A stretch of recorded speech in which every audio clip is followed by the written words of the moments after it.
अफ़सोसनाक ख़बर अव्हांखे सागड़ खां ॾियूं। सागड़ वेझो हिकु ॼणो ट्रैक्टर तां किरी फोत थी वियो आहे, जॾहिं त ॿियो ॼणो ज़ख़्मी थी पियो आहे। वर्कशॉप रोड ते 54 वरियनि जो यासीन उमरानी ट्रैक्टर तां किरी फोत थियो आहे। हिकु ॼणो ज़ख़्मी थी पियो आहे।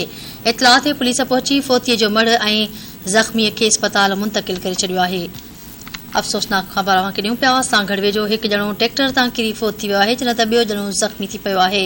वर्कशॉप रोड ते 54 वरियनि जो यासीन उमरानी ट्रैक्टर तां किरी फोत थियो आहे ऐं हिकु ॼणो ज़ख़्मी थी पियो आहे।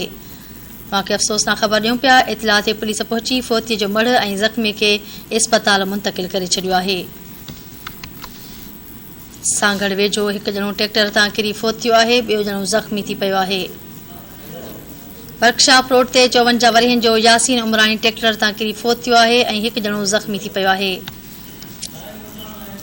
सागड़ खां धरती टीवी न्यूज़ जो रिपोर्टर सारंग वसाण लाइन ते मौजूद आहे। जी सारंग, कहिड़ा तफ़सील आहिनि?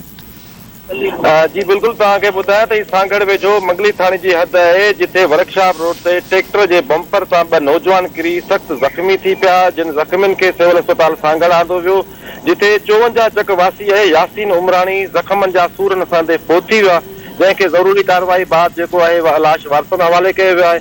हिन वक़्तु लाश पहुचण ते घर में कोराम मतल आहे। जी ठीकु आहे, वॾी महिरबानी तफ़सीलनि जे लाइ।